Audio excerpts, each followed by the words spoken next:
Salam sejahtera Malaysia, denyut nadi suara rakyat bergema di channel ini. Jangan lupa tekan butang subscribe, like dan share. Malaysia kita punya, cintai Malaysiaku, kita jaga kita.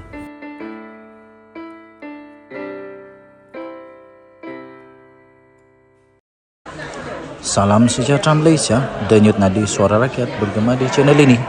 Sebelum kita mulakan, sila tekan butang subscribe, like dan share. Sila komen juga untuk penambahbaikan pada video-video yang akan datang.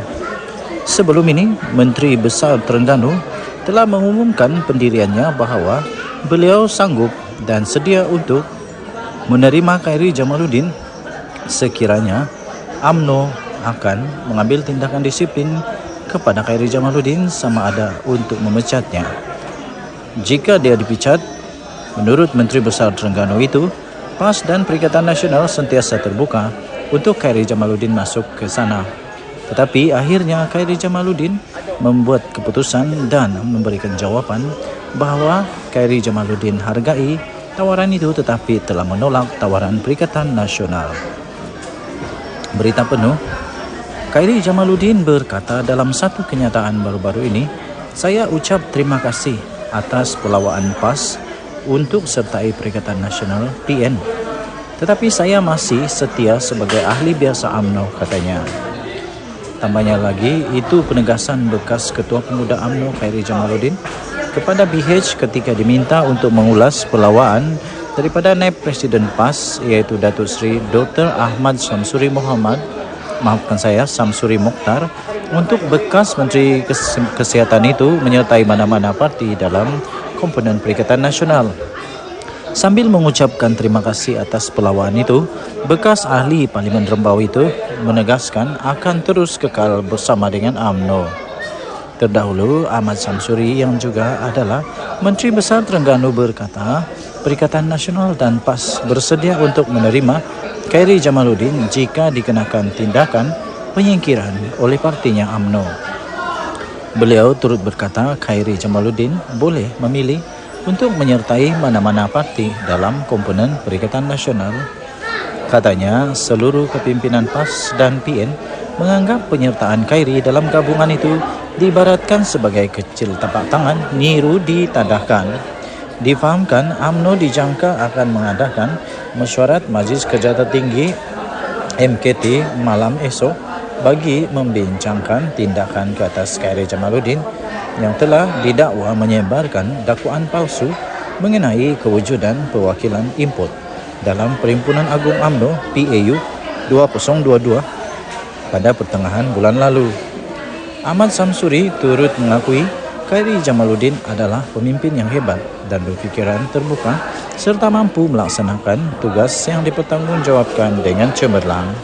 Terima kasih kerana terus bersama-sama dalam channel ini. Terima kasih diucapkan kerana sudah menonton video ini. Jangan lupa untuk tekan butang subscribe, like dan share. Malaysia kita punya, cintai Malaysiaku, kita jaga kita. Jangan lupa tekan butang subscribe, like dan share. Bye-bye.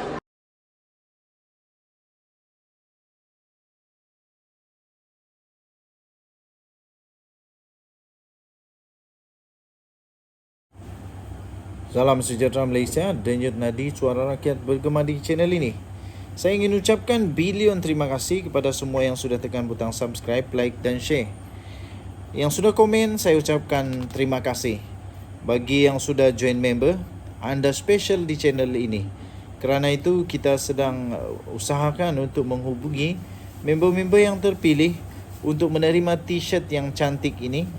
Ini merchandise kita yang pertama yang kita akan berikan kepada member-member di dalam channel ini yang sudah terpilih dan bertuah.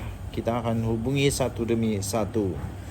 Jadi saya ingin ucapkan tekanlah butang subscribe, like dan share serta komen.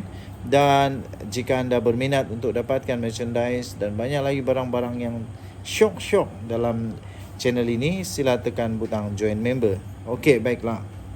Saya ingin bacakan satu surat yang telah dituliskan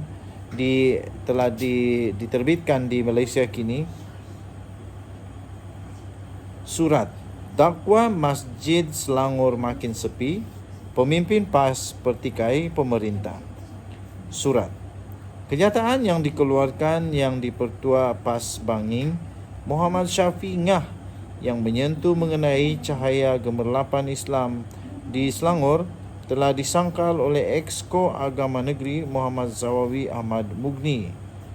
Kata Muhammad Zawawi, artikel Muhammad Syafi'i adalah dakwaan jahat, tidak berasas, direka-reka, dusta, fitnah dan kabar bohong semata-mata untuk meraih kepentingan politik. Terdapat 3 dakwaan utama yang diketengahkan Muhammad Syafi'i dalam tulisannya. Pertama, mendakwa surau dan masjid di Selangor semakin sepi.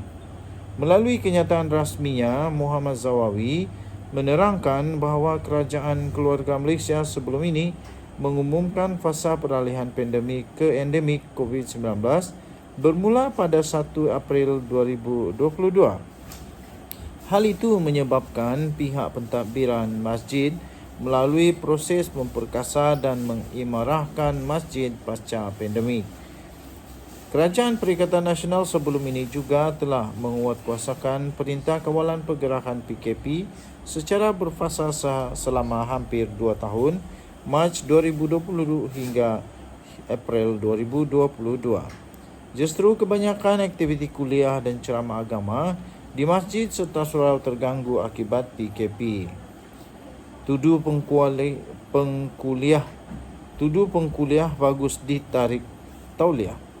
Sudah tentu tidak adil Muhammad Syafi'i membandingkan aktiviti dakwah secara fizikal dalam 2 suasana yang berbeza. Tuduhan kedua yang dilemparkan pemimpin PAS Bangi itu ialah pengkuliah yang bagus-bagus ditarik tauliah mereka. Tuduhan tersebut sekali lagi disangkal Muhammad Zawawi.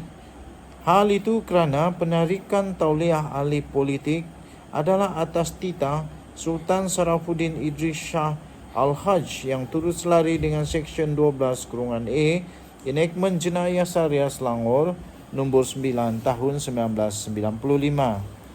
Hakikatnya sisi kuliah dan dakwah di masjid dan surau Selangor tetap berjalan sehingga kini. Cuma ia tidak melibatkan penceramah yang berfahaman takfiri, gulu, melampau dan terpengaruh dengan fikrah Khawarij yang keras lagi radikal. Malah syarat itu terpakai kepada semua pihak, termasuk Adun PH Muhammad Fakrul Razi Muhammad Mukhtar yang turut ditarik tauliahnya untuk mengajar di masjid dan surau. Penarikan tauliah oleh Majlis Agama Islam Selangor MAIS dilakukan tanpa aplikasi dan melibatkan semua pihak, tidak mengira kawan atau lawan politik kerajaan PH Selangor. Tuan-tuan dan puan yang dihormati sekalian, artikel ini amat panjang, anda boleh bacakan secara lengkap di malaysiakini.com, tetapi saya akan bacakan 3 perenggan terakhir. Perbuatan tersebut boleh dianggap sebagai fitnah, malah boleh ditafsirkan sebagai mempersoalkan titah Sultan Selangor. Janganlah hanya kerana tarikh pilihan raya semakin hampir, maka Muhammad Syafi'i hilang pertimbangan sebagai Muslim yang waras. Kritiklah kerajaan negeri dengan bukti yang sahih. Sudah pasti ia boleh diterima oleh kerajaan Selangor secara berlapang dada. Surat ini ditulis oleh Muhammad Fauzi Fazil, iaitu Ketua Penerangan Pemuda PKR Pandan.